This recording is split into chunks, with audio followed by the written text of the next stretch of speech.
তারা আবার পালিয়ে এই দুর্গের ভিতরে ঢুকে পড়লো, সবাই প্রাণ ভয়ে সুবহানাল্লাহ বলে, প্রাণ ভয়ে দুর্গের মধ্যে ঢুকে গেল। ঢুকে কি ভিতর থেকে দরজাটা লাগায় দিল।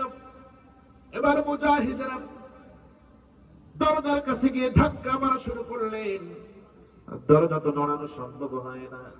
সাহাবীরা মুজাহিদরা তারা চিন্তা করতেছেন, আমরা যুদ্ধ করব তাহলে কার সাথে? এরকম করে যদি তারা ভিতরেই পালিয়ে থাকে, শত্রু যদি সামনে না থাকে, তাহলে লড়াই করব কার সাথে? আসলেই তো তাই, কথা বলেন ঠিক? সামনে যদি কেউ না থাকে, কার সাথে যুদ্ধ করবো? এরা পালিয়ে ভিতরে প্রবেশ করেছে, ভিতর থেকে দরজা লাগাইয়া দিয়েছে। এবার মুজাহিদরা চিন্তা করতেছেন, দরজা তাহলে ভেঙে ফেলবো। এবার অনেকজন মিলে এই দরজাটা এরকম করে ধাক্কা মারা শুরু করলেন। কিন্তু লোহার দরজা ধাক্কা মারলে কি ভাঙা সম্ভব? সম্ভব নয়। কোন কোন সাহাবী কয়েকজন মিলে বড় বড় পাথর এনে তারা এই পাথর দিয়ে এরকম করে আঘাত হানতে শুরু করলো, ধাক্কা মারা শুরু করলো, তবু এই দরজা ভাঙা সম্ভব হয় না। আবার কিছু সাহাবী কি করলেন, খেজুরের বড় বিশাল গাছ কেটে খেজুরের গাছ টানলেন এবং চতুর্দিকে অনেক সাহাবী মিলে এই গাছটাকে উপরে তুলে সবাই মিলে ধরে এমন ভাবে ধাক্কা মারা শুরু করলেন ভাঙ্গার জন্য, তবু এই কামুজ দুর্গের দরজা ভাঙ্গা সম্ভব হয় না। এত বড় বিশাল সেই শক্তিশালী দরজা কিছুতেই ভাঙ্গা সম্ভব হয় না। এবার ইহুদিরা ভেতরে কিন্তু তারা বসে নাই, ভেতর থেকে মাঝে মাঝে বৃষ্টির মতো তারা তীর নিক্ষেপ করে, আন্দাজ অনুমান করে। এই তীরগুলোর ভিতর থেকে মাঝে মধ্যে দুই একটা তীর এসে মুজাহিদদেরকে আক্রান্ত করে, তারা রক্তাক্ত হয়ে যায়, ক্ষতিগ্রস্ত হয়ে যায়। এবার সাহাবীরা ভাবতেছেন, এরকম করে আমরা যদি আক্রান্ত হতে থাকি, আমরা তো তাদেরকে জবাব ফিরিয়ে দিতে পারতেছি না, আমরা তো তাদেরকে পাল্টা আক্রমণ তো আমরা করতে পারতেছি না, কারণ তারা হলো ভিতরে, আমরা তো বাইরে, তাদেরকে তো দেখাই যাচ্ছে না। সুতরাং এইভাবে চলবে না, দরজাও ভাঙতে পারি না। চলো সবাই নবীজির কাছে চলে যাই, নবীজির কাছে একটু পরামর্শ নেই, দেখি নবীজি কি বলেন।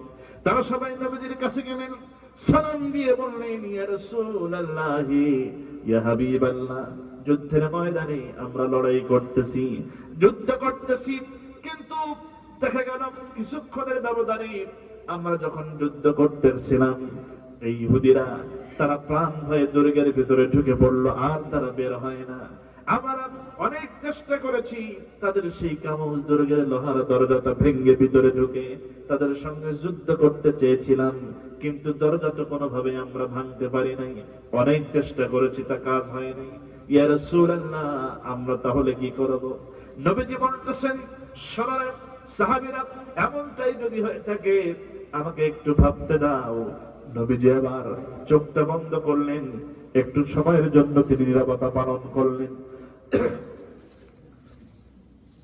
আমার ভাইরা, নবীজি চোখটা এবার খুলে ফেললেন। কিছুক্ষণ পর বলতেছেন, শোনো, তোমাদের কথা তো শুনলাম, এবার আমার কথা শোনো, আমাকে একটু তোমরা জানাবে নাকি আমার আলী কোথায়?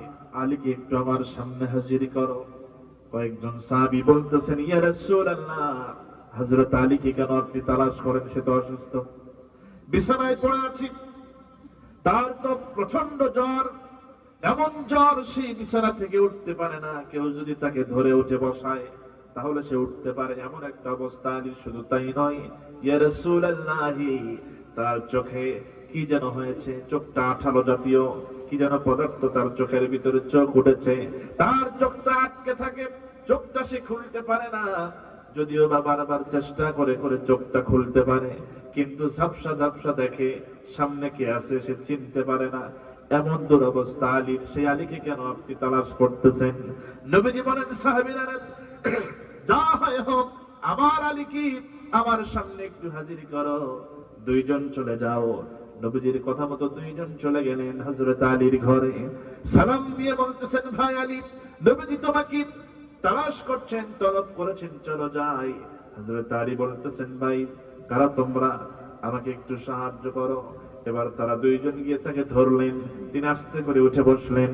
এবার বলতেছেন, আমার শরীরটা দুর্বল, আমার প্রচন্ড জ্বর, আমি তো শরীর নিয়ে ঠিক মতো দাঁড়াতেই পারি না, আর এই অবস্থায় তিনি চোখটাও খোলার চেষ্টা করছেন কিন্তু পারেন না।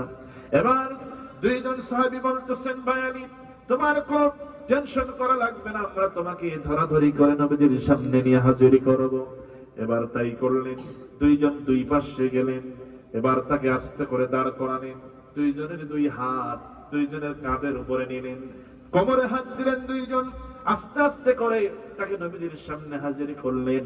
নবীজির সামনে গিয়ে হযরত আলী সালাম দিয়ে বলতেছেন, ইয়া রাসূলুল্লাহ, আপনি আমাকে স্মরণ করেছেন, তলব করেছেন, কি হয়েছে বলুন, কি করা লাগবে?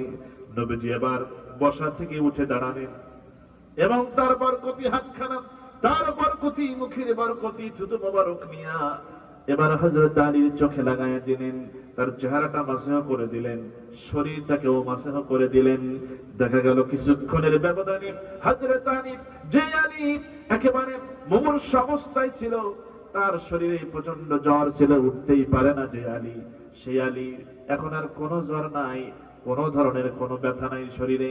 শুধু তাই নয়, তার চোখের দৃষ্টি এমন ভাবে তিনি ফিরে পেয়েছেন, মনে হচ্ছিল যেন তিনি আগের চাইতে কয়েক গুণ বেশি ভালো দেখতে পেতেছেন। শরীরে তার জোশ চলে আসছে। নবীজি আবার কি করলেন, দেরি করলেন না, একটা খামের ভিতর থেকে তরবারি টেনে বের করলেন। যেই তরবারিটার নাম হলো জুলফিকার। কি নাম বলেন? জুলফিকার। তার মানে সাধারণত তরবারি হয় একদিকে ধার, আরেক দিকে ধার নয়, কিন্তু হযরত আলীর জন্য নবীজি যেই তরবারিটা খাবের মধ্য থেকে বের করলেন, সেই তরবারির উল্টা দিকেও ধার, এই দিকেও ধার, দুই দিকেই ধারালো এই তরবারি। এই দুই দিকের ধারালো তরবারিকে বলা হয় জুলফিকার। নবীজি এই জুলফিকার নামক তরবারি হযরত আলীর হাতের মধ্যে যখন উঠায়া দিলেন আর বললেন, আলী রে, তুমি এই তরবারি নিয়ে কামস দুর্গের নিকটে চলে যাবে, আর মুজাহিদরা তোমাকে অনুসরণ করবে এই যুদ্ধের ময়দানে আল্লাহর দ্বীন কায়েম রাখার জন্য, আল্লাহর জমিনে এই ভূখণ্ডকে ইসলামের জন্য নির্দিষ্ট করে দেওয়ার জন্য তুমি ময়দানে চলে যাও। আমার মন বলতেছে, আলী রে, তোমার হাতেই আল্লাহ রাব্বুল আলামিন এই খয়বারে বিজয় দান করে দিবে। সুবহানাল্লাহ। হযরত আলী রাদিয়াল্লাহু তাআলা আনহু আর দেরি করলেন না, যখন এই জুলফিকার হাতের মধ্যে পেলেন, আবার তার শরীরের জ্বর দূর হয়ে গেছে, চোখের সমস্যা দূর হয়ে গেছে, এমনিতে ইমানি জজবা তার ভিতরে পয়দা হয়ে গেছে। তিনি যখন জুলফিকারটা তার হাতের মধ্যে পেলেন, তার ভিতরের আবেগটাকে আর ধরে রাখতে পারলেন না, তিনি এবার চিৎকার করে আল্লাহর নামের তাকবীর মারলেন। সুবহানাল্লাহ বলেন। কার নামের তাকবীর? আল্লাহর নামের তাকবীর দিলে ঈমান দুর্বল হয় না মজবুত হয়? অথচ এই তাকবীরের আওয়াজ আমরা কিন্তু মানে দিতে পারি নাই বিগত বছরগুলো। তাকবীরের আওয়াজের মধ্যে জঙ্গিবাদের গন্ধ খোঁজা হতো। কথা বলেন ঠিক কিনা? মাদ্রাসার ছাত্রদের মধ্যে জঙ্গিবাদের গন্ধ খুঁজত, মসজিদের ইমামের পিছনে লেগে থাকতো, মাদ্রাসার শিক্ষকদের পিছনে লেগে থাকতো, জঙ্গিবাদের নাটক তৈরি করার চেষ্টা করা হতো এই জমিনে। শুধু তাই নয়, এদেরকে যারা প্রমোট করেছে, এদেরকে যারা এই জঙ্গি নাটক তৈরি করার ব্যাপারে সাহায্য করেছে, এর প্রধানতম ভূমিকা পালন করেছিল টিভি চ্যানেলগুলো এবং পত্রিকাগুলো, যার মধ্যে প্রথম সারিতে রয়েছে হলো প্রথম আলো এবং ডেইলি স্টার। কথা বলেন ঠিক কিনা? এই পত্রিকার বিরুদ্ধে কিন্তু এখন প্রতিবাদের ঝড় উঠেছে। এদের ভূমিকার কারণেই 5ই মে শাপলা চত্বরে হাজার হাজার হাফেজদেরকে শহীদ করা হয়েছিল।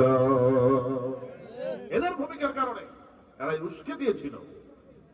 আমার বন্ধুগণ, খেয়াল করুন, সেই আল্লাহর নামের তাকবীর মুসলমানদের মূল হাতিয়ার।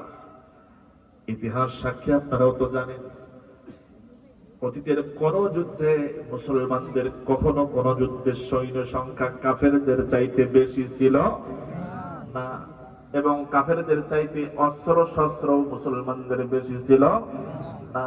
কিন্তু যখন মুসলমানেরা ময়দানে ঝাঁপিয়ে পড়েছেন, বিশেষ করে সাহাবায়ে কেরাম যখন ময়দানে ঝাঁপিয়ে পড়েছেন, জিহাদের ময়দানে যখন ঝাঁপিয়ে পড়েছেন, তখন নারায়ে তাকবীর আল্লাহু আকবার স্লোগান দিয়েছেন, এবং সেই তাকবীরের আমাদের হুঙ্কারে কাফেররা ইমানদের অন্তরে কাঁপুনি ধরে গেছে, তাদের হাত থেকে তরবারিগুলো ঝনঝন করে মাটিতে পড়ে গেছে।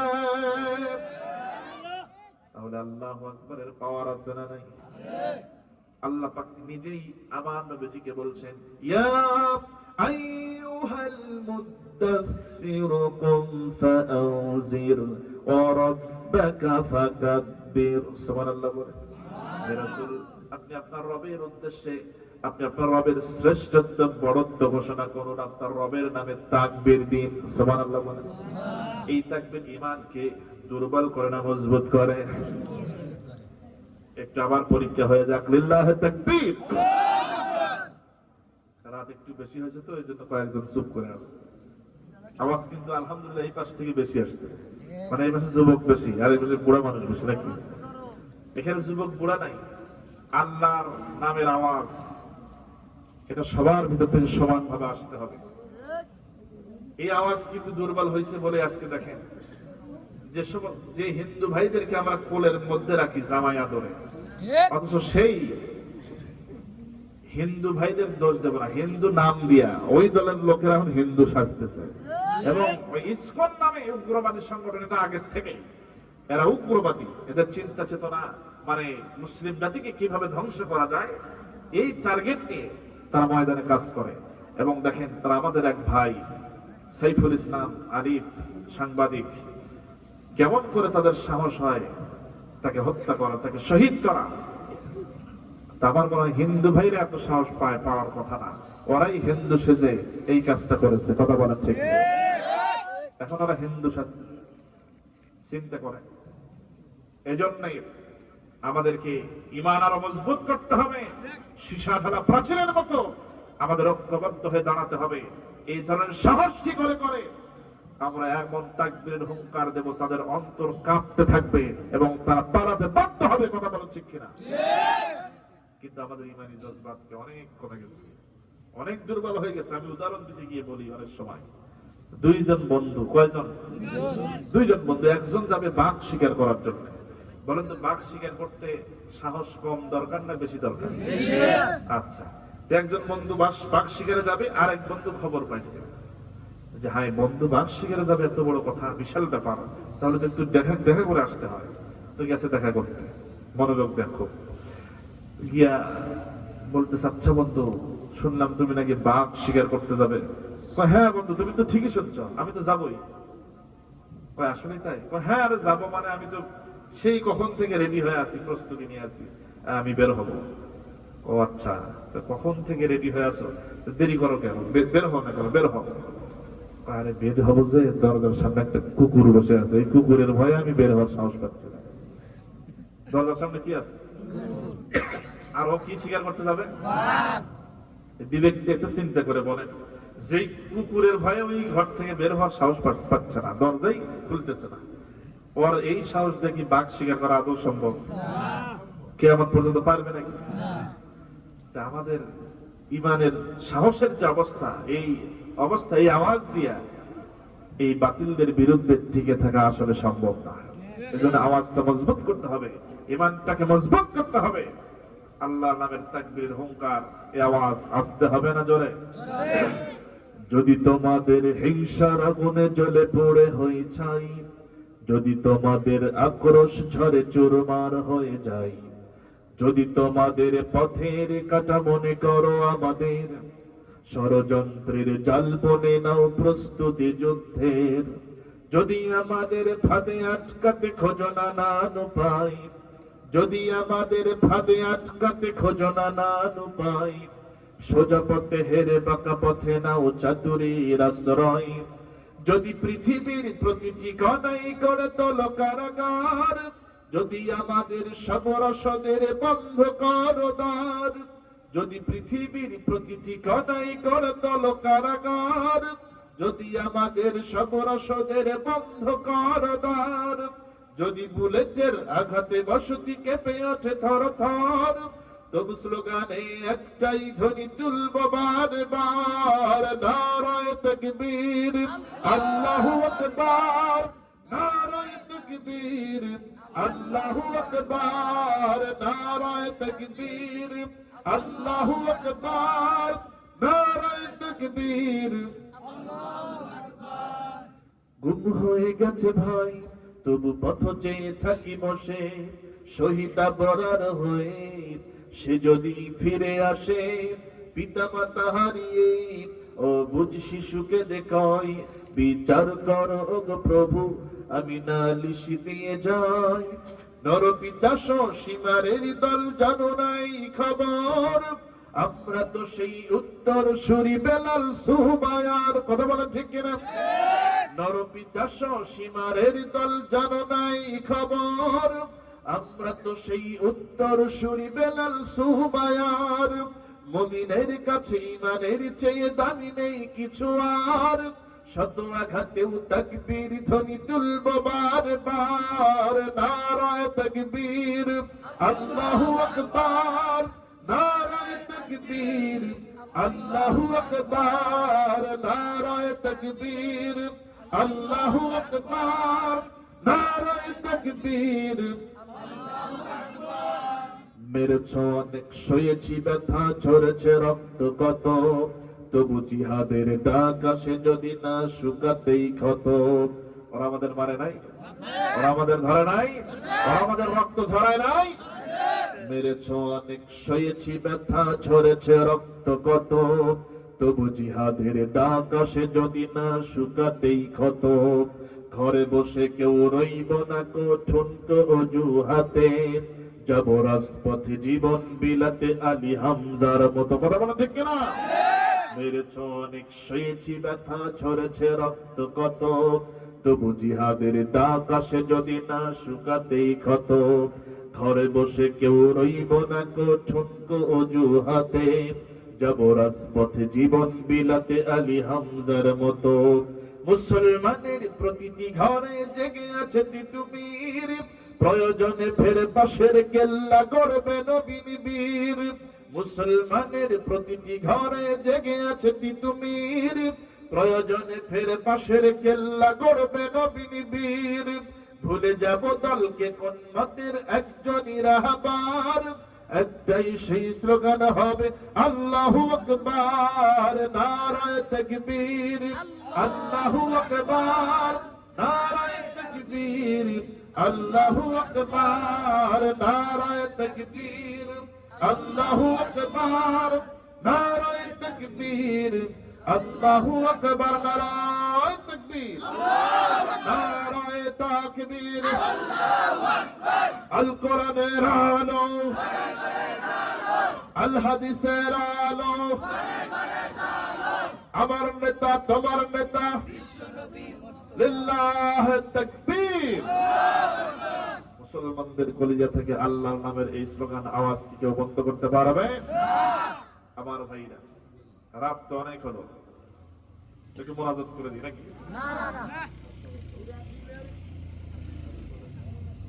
আমার বন্ধুরা খেয়াল করুন, সেই আওয়াজ নিয়ে হযরত আলী সেই আল্লাহর নামের আওয়াজ নিয়ে যখন সামনে অগ্রসর হলেন, হাতে তার হলো জুলফিকার, মনে আছে নাকি? জুলফিকার নিয়ে সামনে অগ্রসর হলেন। একবারে তিনি কোনো কথা নাই, একেবারে কামজ দুর্গের দিকে অগ্রসর হতে শুরু করলেন। পেছনে সাহাবীরা তাকে অনুসরণ করছেন, আর পেছনে পেছনে থেকে তারা ভাবতেছে আলী দেখে কি করে। হযরত আলী তিনি এবার সরাসরি ওই ইহুদিদের সেই বিশাল দুর্গের সামনে, দরজার সামনে এবার তিনি যাচ্ছেন, হেঁটে চলছেন। তার মনে মনে হচ্ছে যেন কোনো দ্বিধা সংকোচ তার ভিতরে নাই, এমন অবস্থায় তিনি অগ্রসর হচ্ছেন। পেছনে পেছনে সাহাবীরা তাকে অনুসরণ করে যাচ্ছেন, আর ভাবতেছেন আলী না জানি কি করবে, আলী এরকম ভাবে যাচ্ছে, আলী কি না জানি করে ফেলবে, একটু আমরা তার পিছনে পিছনেই থাকি। এবার দেখা গেল হযরত আলী দরজার সামনে চলে গেলেন, নিকটে চলে গেলেন। তার হাতে জুলফিকার, ডান হাতে, বাম হাত তার খালি। এবার ডান হাতে জুলফিকার নিয়ে আছেন, বাম হাত দিয়ে এবার সেই বিশাল ওই দুর্গের লোহার সেই কপাট, লোহার সেই দরজা বাম হাত দিয়ে এরকম করে ধরে একটা টান মারলেন। দেখা গেল যে ওই বিশাল ওজনওয়ালা বিশাল বড় সেই লোহার দরজা হযরত আলী টান মারার সঙ্গে সঙ্গে খেলনার মতো সেই দরজা হযরত আলীর হাতের মধ্যে চলে এসেছে। এই দৃশ্য দেখি পিছনের সমস্ত সাহাবীরা তারা আশ্চর্য হয়ে গেছেন। তারা মনে মনে ভাবতেছেন কি ব্যাপার, সাংঘাতিক কথা, যেই দরজা অনেকজন মিলে ধাক্কা মেরে কিছু করতে পারলাম না, বড় বড় পাথর দিয়ে আঘাত করলাম, কোনো কাজ হলো না, খেজুর গাছ দিয়ে ধাক্কা মারলাম, দরজা ভাঙা সম্ভব হলো না, আর আলী বাম হাত দিয়ে টান মারলো, দরজা খেলনার মতো হাতের মধ্যে চলে এলো। এই চিন্তা তারা করতেছেন, কিন্তু এই চিন্তা করে সময় তারা নষ্ট করতেছেন না। তারা মনে করতেছেন পরে এই ব্যাপারটা আমরা দেখে নেব। দরজা যখন খুলে ফেলেছি, আর দেরি না করে সাহাবায়ে কেরাম একেবারে সবাই মিলে একসঙ্গে ঢুকে পড়েছেন দুর্গের ভিতরে। এবার আবার নতুন করে যুদ্ধ শুরু হয়ে গেল ইহুদিদের সাথে। ইহুদিদের সঙ্গে প্রাণপণে লড়াই চলতেছে। ইহুদিরা একে একে মারা পড়তেছে, তারা তো কয়েক হাজার। এবার হযরত আলীও যুদ্ধ করেন, লড়াই করতেছেন, সাহাবীরাও যুদ্ধ করেন। সাহাবীরা দেখতেছে আহার আশ্চর্য ব্যাপার, আলী তো এই দরজাটা বাম হাতের ভিতরে খেলনার মতো নাড়াচাড়া করতেছে। শুধু তাই নয়, আমাদের হাতে যেই ঢাল আমরা ব্যবহার করি, এই ঢাল দিয়ে আমরা শত্রুর আঘাতকে, তরবারিকে ঠেকানোর জন্য চেষ্টা করি, এই ঢালটা দিয়ে। আর আলী এই কাজটা করতেছে এই কামুজ দুর্গের দরজা দিয়ে, এইটা সে ঢাল হিসেবে ব্যবহার করেছে। এটা কেমন করে সম্ভব? এবার তারাও যুদ্ধ করে, হযরত আলীও যুদ্ধ করতেছে। এবার ইহুদিদের মধ্যে অনেকে তো মারা পড়তেছে, অনেকে ভয় পেয়ে ওয়াল টপকে, দেওয়াল টপকে তারা পালিয়ে যাওয়া শুরু করেছে। তারা অনেকে দেখতেছে কি ব্যাপার, আলীর হাতে এটা কোন দরজা দেখতেছি, এটা তো এই কামুজ দুর্গের দরজাই দেখতে পাওয়া যায়, কেমন করে সম্ভব করলো আলী? এটা তো অনেক লোক মিলেও তো এটা নড়াচড়া করা সম্ভব হয় না। আর সেই আলী সেই দরজাটা আলী বাম হাতে নিয়ে ঢাল হিসেবে ব্যবহার করছে। এইটা দৃশ্য থেকে ভয়ে তারা আরো কাতর হয়ে গেল, আরো পালিয়ে যাওয়া শুরু করলো। একটা পর্যায়ে এরকম লড়াই করতে করতে হযরত আলীর মাধ্যমে আল্লাহ রাব্বুল আলামিন এই খয়বারে মুসলমানদের বিজয় দান করে দিলেন। আবার বন্ধুগণ, এবার নবীজির সামনে সবাই হাজির। নবীজি জানতে চাইলেন যুদ্ধের ময়দানের কি অবস্থা, আমাকে জানাও। সাহাবীরা বলতেছেন, ইয়া রাসূলুল্লাহ, আমরা তো বিজয় অর্জন করেছি, নিশ্চিত করে ফেলেছি, কিন্তু কিছু বিষয়ে তো আমরা এখনো আশ্চর্য হয়ে গেছি, এখনো রহস্যের ঘের আমাদের মধ্য থেকে যায় নাই। ইয়া রাসূলুল্লাহ, এমন কিছু অবাক ঘটনা আমরা ঘটতে দেখেছি, যা নিজেদেরকে বিশ্বাস করে নিতে পারতেছি না, মানতে পারতেছি না। আমার নবীজি বললেন, কি হয়েছে খুলে বলো। সাহাবীরা বলতেছেন, ইয়া রাসূলুল্লাহ, আপনি যখন জুলফিকারটা হযরত আলীর হাতে দিলেন, সে অগ্রসর হলো, আমরাও তার পেছনে পেছনে অগ্রসর হলাম, আমরা তাকে অনুসরণ করলাম। আমরা অবাক হয়ে গেলাম, হযরত আলী ডান হাতে তার জুলফিকার, বাম হাত তার খোলা। এবার কামুজ দুর্গের কাছে গিয়ে লোহার সেই বিশাল বড় দরজা বাম হাত দিয়ে টান মেরেছে, আর দরজাটা খেলনার মতো হযরত আলীর হাতের মধ্যে চলে এলো। আমরা তো আশ্চর্য হয়ে গেলাম। আলীকে কিছু জিজ্ঞেস করার সময় হলো না, সরাসরি আমরা ঢুকে পড়লাম, লড়াই করলাম। ইয়া রাসূলুল্লাহ, আলীও যুদ্ধ করেছে, আমরাও তার পাশাপাশি যুদ্ধ করেছি। আমাদের হাতে যেই ঢাল আপনি দেখতে পাচ্ছেন, এই ঢাল আমরা শত্রুর আঘাতকে ফেরানোর কাজে, বাধা দেওয়ার কাজে ঢাল ব্যবহার করি। শুধু তাই নয়, এই ঢাল এটাও তো কম ওজন নয়, সামান্য ছোট্ট হলেও অনেকক্ষণ যখন লম্বা সময় আমরা যুদ্ধ পরিচালনা করি, আমাদের হাতে ব্যথা হয়ে যায়, এমনকি এই ঢাল বাইতে বাইতে আমরা ক্লান্ত হয়ে যাই যুদ্ধ করতে করতে। কিন্তু আলীর ব্যাপারে আমরা তো তেমন কিছু দেখলাম না, আমরা সামান্য এই ঢালটা নিয়ে কত অসুবিধায় পড়ে যাই অনেক সময়। আর ওই ময়দানে আলী লোহার সেই বড় ওজনের সেই দরজা কেমন করে ঢাল হিসেবে ব্যবহার করলো, আমাদের তো বুঝে আসতেছে না। এইরকম কথা যখন সাহাবীরা বলতেছি, আমার নবীজি হযরত আলী রাদিয়াল্লাহু তাআলা আনহুর দিকে তাকালেন, তাকিয়ে বলতেছেন, আলী রে, তোমার এই মুজাহিদ ভাইরা যা বলতেছে তা কি ঠিক? হযরত আলী রাদিয়াল্লাহু তাআলা আনহু বলেন, ইয়া রাসূলুল্লাহ, মুজাহিদরা যা বলতেছে সবই ঠিক, আমি তো তাই করেছি। কামুজ দুর্গের লোহার দরজাটা বাম হাতে আমি নিয়ে এটাকে আমি ঢাল হিসেবে ব্যবহার করে লড়াই করেছি। ইয়া রাসূলুল্লাহ, সবাই ঠিক বলেছে, এতে কোনো সন্দেহ নাই। নবীজি এবার বলতেছেন, তাহলে ওই তো দেখা যাচ্ছে কামুজ দুর্গের দরজাটা, দেখি তো আলী, গতকালকে যেমন করে তুমি এটাকে ধরে খেলনার মতো ঢাল হিসেবে যেমন নাড়াচাড়া করেছিলে, ব্যবহার করেছিলে, আজকে একটু দেখাও তো, আমার একটু দেখতে মন চাচ্ছে। এবার সরল মনে নবীজির কথা শুনে হযরত আলী রাদিয়াল্লাহু তাআলা আনহু উঠে দাঁড়ালেন, এবার কামজ দুর্গের সেই দরজার কাছে গেলেন, সরল মনে হযরত আলী বাম হাত দিয়ে ওই দরজাটা টান মেরেছেন, কিন্তু তিনি নিজেই হোঁচট খেলেন, কোনো কাজ হলো না। ডান হাত দিয়ে টান মারলেন, তিনি হোঁচট খেলেন, কোনো লাভ হলো না। দুই হাত দিয়ে শক্তি দিয়ে টান মারতেছেন, দরজা তো এক বিন্দু নড়ে না। এবার তিনি তার সমস্ত শক্তি প্রয়োগ করে দরজাটা নাড়াবার চেষ্টা করলেন। এমনকি এমন শক্তি তিনি দিয়েছেন, সমস্ত শরীরের সমস্ত লোমকূপ থেকে ঘাম ঝরে ঝরে পড়ে যায়, কিন্তু এক চুল পরিমাণ দরজাটা নাড়ানো সম্ভব হয় না। হযরত আলী তিনি শরম পেলেন, তিনি লজ্জা পেয়ে গেলেন, আহারে এমনটা কেন হলো, গতকাল তো এমনটা ছিল না, আজকে কেন আমি নাড়াতে পারি না। তিনি লজ্জা বোধ করলেন, শরম পেয়ে গেলেন।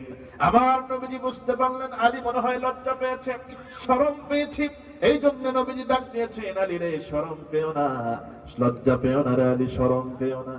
গতকালকে তুমি জুলফিকারটা হাতের মধ্যে নিয়া তুমি যখন ময়দানে ঝাঁপিয়ে পড়েছিলেন, তুমি আল্লাহর এই দিন কায়েমের সংগ্রামের একজন কর্মী হয়ে যখন ময়দানে ঝাঁপিয়ে পড়েছিলে, আল্লাহর জমিনে আল্লাহর দিনকে কায়েম রাখার জন্য যখন তুমি ময়দানে দাঁড়িয়েছিলে, যখন তুমি আল্লাহর এই ভূখণ্ডকে আল্লাহর জন্য নির্দিষ্ট করে দেওয়ার ব্যাপারে নিয়ত করে যখন ময়দানে তুমি অবস্থান করেছিলে, দাঁড়িয়েছিলে, আর এই অবস্থায় তুমি যখন বাম হাত দিয়ে ওই কামজ দুর্গের লোহার সেই দরজাটা টান মেরেছিলে, ও আলী তুমি বাম হাত দিয়ে টান মেরেছ ঠিক, কিন্তু তোমার ওই হাতের সঙ্গে আল্লাহ রাব্বুল আলামিনের কুদরতি হাতটাও ছিল। তাহলে আমরা দুইটা ঘটনা থেকে জানলাম যে রাজত্ব আল্লাহর হাতে, কর্তৃত্ব পাওয়ার আল্লাহর হাতে, সে আল্লাহর হাতটা হলো কুদরতি হাত। কি হাত? কুদরতি হাত। আমার ভাইয়েরা শুনুন, লম্বা সময় হয়ে যাবে, পরবর্তী আয়াতের দিকে একটু চলে যায়। আল্লাহ পাক পরের আয়াতে বলছেন, আল্লাযী খালাকাল মাউতা ওয়াল হায়াতা লিয়াবলুয়াকুম আইয়ুকুম আহসানু আমালা। সুবহানাল্লাহ বলেন। সুবহানাল্লাহ। তিনি সৃষ্টি করেছেন মৃত্যুকে, জীবনকে তিনি সৃষ্টি করেছেন, আর তিনি পরীক্ষা করে দেখতে চান তোমাদের ভিতরে কে কার থেকে কত বেশি ভালো আমল করতে পারে। সুবহানাল্লাহ। এবার আসেন, ভালো আমলটা কি? হযরত আবু হুরায়রা রাদিয়াল্লাহু তাআলা থেকে বর্ণিত হাদিস, নবীজিকে জিজ্ঞেস করা হলো, ইয়া রাসূলুল্লাহ ভালো আমল কোনটা? নবীজি বলতেছেন ভালো আমল হলো প্রথম নম্বরে আল্লাহর প্রতি ঈমান। কার প্রতি ঈমান? আল্লাহর প্রতি ঈমান। আর দ্বিতীয় নম্বরে আল্লাহর রাস্তায় জিহাদ করা। সুবহানাল্লাহ। আমার ভাইয়েরা আসুন, আমি জিহাদের ময়দানের কথাই বলবো, মা বোনদেরকেও দৃষ্টি আকর্ষণ করতেছি। আমি এমন একটা ঘটনা বলবো, যেই ঘটনা আমার মনে হয় অনেকেরই অজানা থাকার কথা। আমার বন্ধুগণ, ইতিহাসিক বিভিন্ন যুদ্ধের ঘটনা আমরা শুনেছি, বদর শুনেছি, উহুদ শুনেছি, খন্দক শুনেছি, তাবুক শুনেছি, হুনাইন শুনেছি, এরকম করে অনেক যুদ্ধের ঘটনা আমরা শুনেছি। কিন্তু এই যুদ্ধের ময়দানের ভিতরে কত ঘটনা ঘটে গেল, সেগুলো আমরা অনেক জানি। এমন কিছু ঘটনা আছে যা আমাদের জানার বাইরে চলে গেছে, এখনো বাইরে আছে। আমার বন্ধুগণ, এমন একটা ঘটনা শোনাবো উহুদ যুদ্ধের ময়দান থেকে। আমরা সকলে উহুদের ঘটনা অনেক কিছু জানি, হযরত হামজার শাহাদাতের ঘটনা জানি, আমির হামজা রাদিয়াল্লাহু তাআলা আনহু তার শহীদ হওয়ার ঘটনা আমরা জানি, এমনকি আব্দুল্লাহ বিন জাহাশ রাদিয়াল্লাহু তাআলা আনহু তার শহীদ হওয়ার ঘটনা জানি। এবং আমার নবীজির সন্তান শহীদ হয়েছে, নবীজি রক্তাক্ত করা হয়েছে নবীজিকে, সেই ঘটনাও আমরা জানি এই উহুদ যুদ্ধের।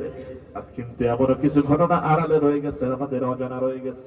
আমার বন্ধুগণ, আমি নারী সাহাবীদের মধ্য থেকে এই উহুদ যুদ্ধের একটা ঘটনা শোনাতে চাই।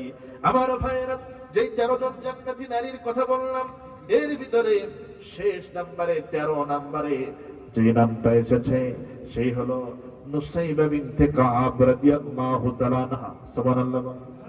এই নারী সাহাবী নুসাইবা বিনতে কাব রাদিয়াল্লাহু তাআলা আনহা, তিনি হলেন আব্দুল্লাহ বিন কাবের বোন। এই নুসাইবা বিনতে কাব, তিনি যখন জন্মগ্রহণ করলেন, জন্মের পরেই যখন তার বুঝ হওয়া শুরু হলো, তখন থেকেই তিনি যুদ্ধবিদ্যা শেখা শুরু করলেন। তিনি কিন্তু একজন নারী, তিনি যুদ্ধের প্রশিক্ষণ নেওয়া শুরু করলেন। শুধু তাই নয়, কিভাবে তরবারি চালাতে হবে, তরবারির সমস্ত কৌশল শিখলেন।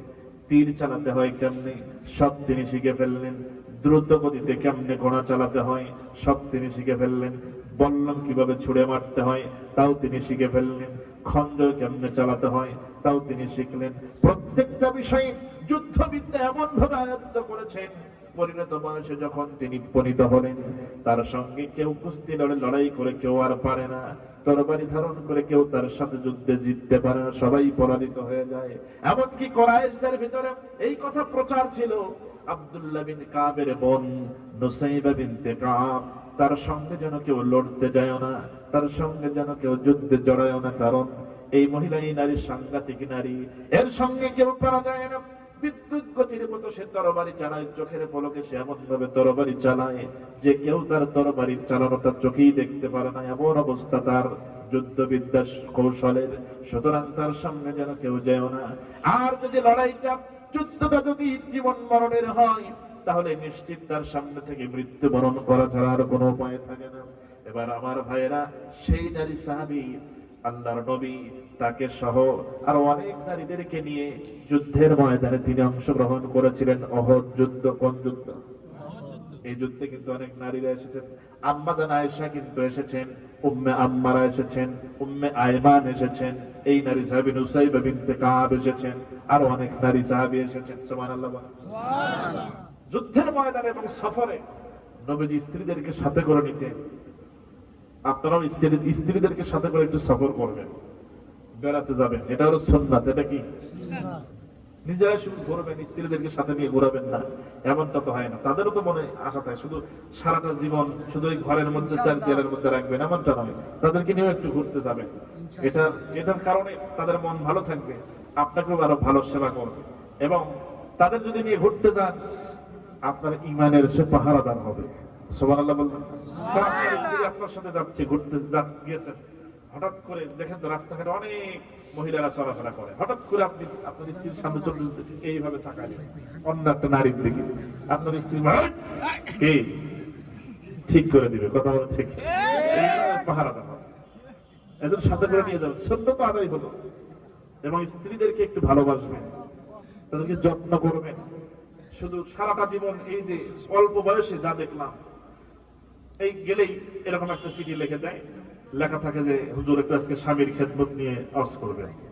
আজ পর্যন্ত কেউ লিখলো না যে হুজুর আজকে একটু স্ত্রীর খেদমত নিয়ে হজ করেন। এই কথা শুনলাম না।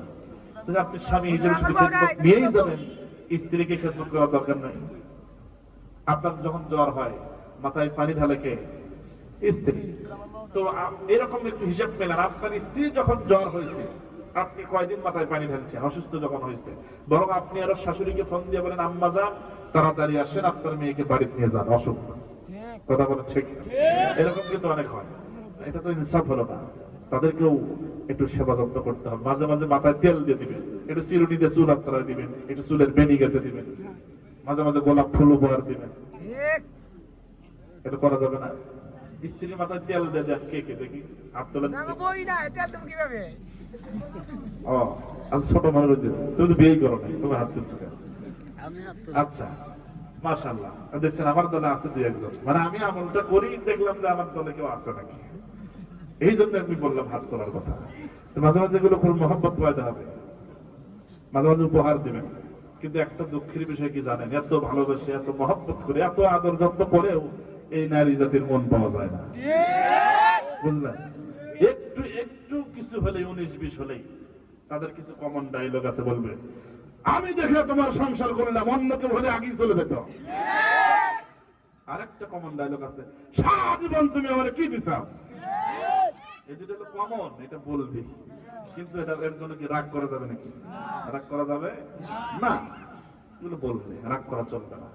তাদেরকে একটু কৌশল করে, মানে ম্যানেজ করে চলতে হবে, হিকমত অবলম্বন করতে হবে। যেমন নবী করিম সাল্লাল্লাহু আলাইহি সাল্লাম তার একাধিক স্ত্রীকে তিনি মানে একসাথে রেখেছেন, হিকমত অবলম্বন করে চলেছেন।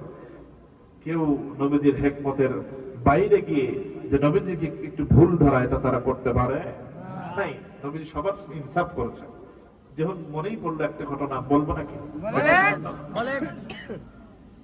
একবার আম্মা জান আয়েশা সিদ্দিকা রাদিয়াল্লাহু তাআলা আনহা, মাদান আম্মা জান এবং হযরত হাফসা রাদিয়াল্লাহু তাআলা আনহা, তিনিও আমাদের আম্মা জান, আরো দুইজন, মোট 4 জন মহিলা, মানে মোট 4 জন আমাদের আম্মা জান নবীজির স্ত্রী। এই চারজন নবীজির সামনে আসলেন, এসে সালাম দিয়ে বলতেছেন, ইয়া রাসূলুল্লাহ, আমাদের একটা প্রশ্ন ছিল আপনার কাছে জানার জন্য। নবীজি বললেন, কি ব্যাপার? চারজন ঐক্যবদ্ধ হয়ে আসলেন, কিভাবে, কি এমন প্রশ্ন যে এরকম সবাই মিলে ঐক্যবদ্ধ হয়ে এসে বলা লাগবে? বলতেছি, ইয়া রাসূলুল্লাহ, আমাদের একটা বিষয় জানার আছে, সেটা হলো একটু বলবেন কি মেহেরবানি করে, এই যে আমরা চারজন স্ত্রী আপনার সামনে হাজির হয়েছি, এই চারজনের ভিতরে আপনি কাকে বেশি ভালোবাসেন? বলেন তো, এই প্রশ্নের জবাব দেওয়া সহজ না কঠিন? মনে করেন আপনার চারজন স্ত্রী আছে, আপনার মনে করেন এখন চারজন একসাথে এসে যদি বলে যে আমাদের মধ্যে কাকে বেশি ভালোবাসেন, আপনি কি সহজে জবাব দিতে পারবেন? যদি বলেন যে রহিমা তোমাকে বেশি ভালোবাসে, আর তিনজন মনে হয় খাতির করবো, ওটি সাইজ করবো, আমরা কি কথা বলেন ঠিক না? এখন বিষয়টা হলো, নবীজিকে যখন জিজ্ঞেস করা হলো, একটু বলবেন কি আমাদের মধ্যে কাকে আপনি বেশি ভালোবাসেন, বেশি পছন্দ করেন, লাইক করেন? নবীজি এবার চমকে গেছেন। প্রথমে কি সাংঘাতিক ব্যাপার, একসাথে এসে প্রশ্ন করা, সামান্য একটু চমকে গেলেন, কিন্তু ঘাবড়ালেন না। আমার নবীজি তিনি বললেন, ঠিক আছে, তোমরা যেই প্রশ্ন করেছো অবশ্যই তো আমি জবাব দেব, তবে এখন নয়, আগামীকালকে জবাব দেব। সুবহানাল্লাহ বলেন। নবীজি সময় নিলেন। কি নিলেন? এখান থেকে একটা শিক্ষা আছে, যে কোনো কিছু কেউ যদি জানতে চায়, সময় নিয়ে জবাব দেওয়া হলো সুন্নাত। সময় নিয়ে জবাব দেওয়া। মনে করেন আপনার কাছে কেউ জিজ্ঞেস করতেছে কোনো কিছু জানার জন্য, আপনার হয়তো কনফিউজড, হয়তো পারে নাও পারে, এমন কিছু জানা অথবা জানা নাই, আন্দাজে বলে দিলেন এই জিনিসটা দাও, এরকম না। আপনি যদি কেউ কিছু জিজ্ঞেস করে বলবেন যে ভাই এখন তো না, তুমি বিকেল বেলা এসো জানাই দেবো, অথবা কালকে এসো কষ্ট করে জানাই দেবো।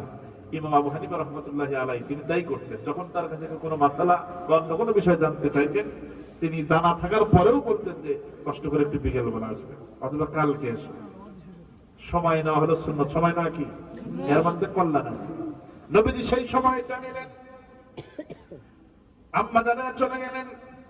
আমার নবীজি চিন্তা করতেছেন কি করা যায়, যে প্রশ্নটা করেছে জবাব তো দিতেই হবে। এবার মাগরিবের সালাত তিনি আদায় করলেন।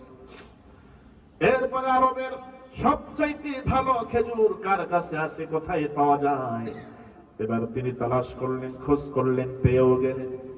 এবার সেই ভালো উন্নত মানের খেজুরগুলোর ভিতর থেকে নবীজি বেছে বেছে 8টা খেজুর তিনি চয়েস করলেন। কয়টা খেজুর? 8টা খেজুর তিনি বাছাই করলেন ভালো মানের, এবং এটাকে কাছে রাখলেন। এরপরে এই 8টা খেজুরকে তিনি 4টা প্যাকেটের মধ্যে ভরলেন। প্রত্যেকটা প্যাকেটে 2টা করে খেজুর ঢুকায়া দিলেন। 2টা করে খেজুর একটা করে প্যাকেটের মধ্যে ঢুকালেন। মোট 4টা প্যাকেট, 8টা খেজুর। এবার এটাকে তিনি এক এক প্যাকেট এক এক পকেটের ভিতরে রেখে দিলেন। এশার নামাজ যখন আদায় হয়ে গেল, আমার নবীজি আস্তে আস্তে করে আম্মা জান আয়েশা রাদিয়াল্লাহু তাআলা আনহার ঘরের দিকে যাচ্ছেন। দরজার সামনে গিয়ে সালাম দিয়ে বললেন, আয়েশা রে, ভিতরে আছো নাকি? ওরে আয়েশা, ওরে হুমায়রা, ভিতরে আছো নাকি? ভেতর থেকে আম্মা জান আয়েশা সালামের জবাব দিয়ে বলতেছেন, লাব্বাইক ইয়া রাসূলুল্লাহ, হ্যাঁ আমি আছি উপস্থিত। দরজাটা খুলে দিলেন আম্মা জান আয়েশা। নবীজি ভিতরে প্রবেশ করলেন। ভিতরে গিয়ে এবার আমার নবীজি বিছানার উপরে বসলেন। আম্মা জান আয়েশার হাতটা ধরে কাছে নিয়ে বসালেন। এবার নবীজি তিনি পকেটের মধ্যে হাত দিলেন, একটা প্যাকেট বের করলেন, যার ভিতরে কয়টা খেজুর? 2টা খেজুর। এবার আম্মা জান আয়েশার হাতের মধ্যে এই প্যাকেটটা দিয়ে নবীজি বলতেছেন, শোনো রে আয়েশা, আমি কিন্তু তোমাকে দারুণ ভালোবাসি, খুব ভালোবাসি। ভালোবেসে আমি তোমাকে উপহার হিসেবে এই 2টা খেজুর তোমাকে দিলাম, কিন্তু খবরদার এই কথা যেন আর কেউ না জানে। সুবহানাল্লাহ। আমার নবীজি ঘর থেকে বের হলেন। আম্মা জান হাফসা রাদিয়াল্লাহু তাআলা আনহার ঘরের দিকে গেলেন। সেখানেও দরজার সামনে গিয়ে সালাম দিলেন, বললেন, হাফসা রে, ভিতরে আছো নাকি? এবার সালামের জবাব দিয়ে আম্মা জান হাফসা বলতেছেন, লাব্বাইক ইয়া রাসূলুল্লাহ। দরজা খুলে দেওয়া হলো। আম্মা জান হাফসার হাত ধরে আমার নবীজি ভিতরে প্রবেশ করলেন, বিছানার উপরে বসলেন। এবার কাছে নিয়ে বসালেন। পকেটের মধ্যে হাত দিয়ে ওই রকম ওই আর একটা প্যাকেট বের করলেন, যার মধ্যে 2টা খেজুর। এটা আম্মা জান হাফসার হাতের মধ্যে দিয়ে বলতেছেন, শোনো রে হাফসা, আমি কিন্তু তোমাকে দারুণ ভালোবাসি, খুব ভালোবাসি। উপহার হিসেবে এই যে 2টা খেজুর আমি তোমাকে দিলাম, খবরদার এই কথা যেন আর দ্বিতীয় কেউ না জানে। এবার এইভাবে বের হয়ে অন্যান্য স্ত্রীদের ঘরে গিয়ে একই কায়দায় একটা করে প্যাকেট দিলেন আর বললেন, তোমাকে দারুণ ভালোবাসি, এই কথা যেন কেউ বুঝতে না পারে। এবার নবীজি চলে গেলেন। পরের দিন সকালবেলায় আমার নবীজি বসে আছেন, আম্মা জানেরা একসঙ্গে তারা এক জায়গায় হয়েছেন। এবার সবাই মিলে বলতেছে, চলো যাই নবীজির কাছে গিয়ে আজকে প্রশ্নের জবাবটা নেব। সবাই এসে নবীজির সামনে হাজির। জিজ্ঞেস করতেছেন, ইয়া রাসূলুল্লাহি, গতকালকে মনে হয় আমরা একটা প্রশ্ন জিজ্ঞেস করেছিলাম, আজকে তো জবাব দেওয়ার কথা, মেহেরবানি করে বলবেন কি আমাদের মধ্যে কাকে বেশি ভালোবাসেন?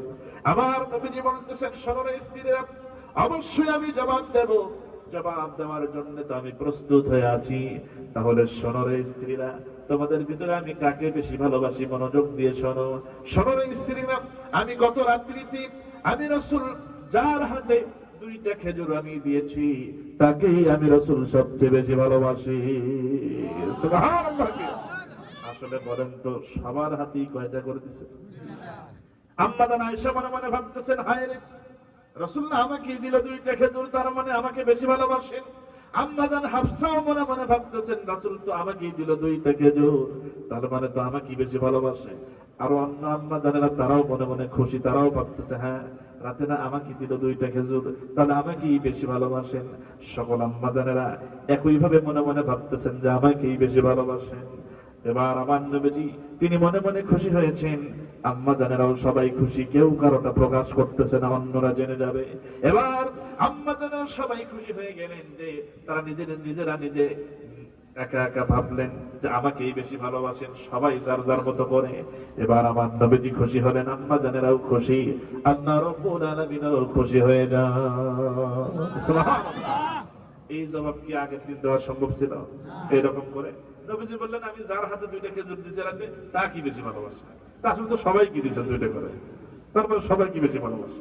সব আম্মা জানেরা খুশি হয়ে গেছে। সুতরাং এরকম কায়দা, কৌশল, হিকমত, এগুলো দিয়ে স্ত্রীকে একটু ম্যানেজ করে চলতে হবে। তারা তো রাগ করবে, তাদের সাথে রাগ করা যাবে না।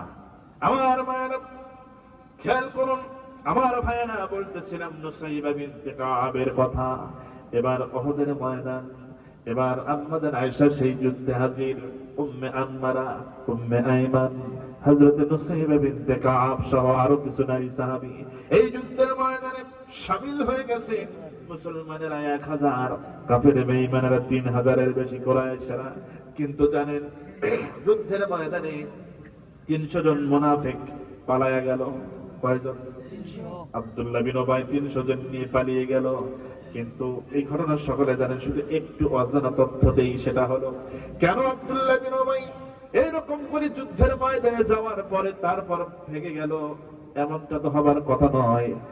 সে তো আগেই কেটে পড়তে পারতো, যুদ্ধে রওনা না দিলেই তো হতো, কিন্তু কেন যাওয়ার পরে সেখান থেকে কেটে পড়লো? তার মানে হলো, ওই যে কুরাইশদের বড় নেতা আবু জাহেল, সে তো বদরেই খতম হয়ে গেছে, উহুদে তো তার অস্তিত্ব নাই।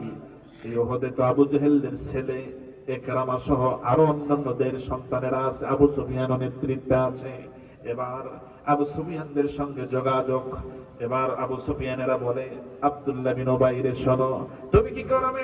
তুমি আগেই যেন কেটে পড়ো না, তুমি আস্তে করে যুদ্ধের ময়দানে হাজির হবে, যুদ্ধের ময়দানে গিয়ে উপস্থিত হবে, এরপর আস্তে করে 300 জন নিয়ে তুমি ময়দান ছেড়ে চলে যাবে। নাম কি বলেন? লিল্লাহি তাকবীর, লিল্লাহি তাকবীর। আব্দুল মজিদ ভাইয়ের ছেলে স্বাধীন, 500 টাকা বলেন মারহাবা। আরো জোরে মারহাবা। হয় নাই, জোরে বলেন মারহাবা। 500 টাকা। যেহেতু শুরু হয়ে গেল, ঘটনাটা একটু পরেই বলতেছি, তার এবার আসুন একটু মসজিদের জন্য কিছুক্ষণ আমরা আগায় যাই।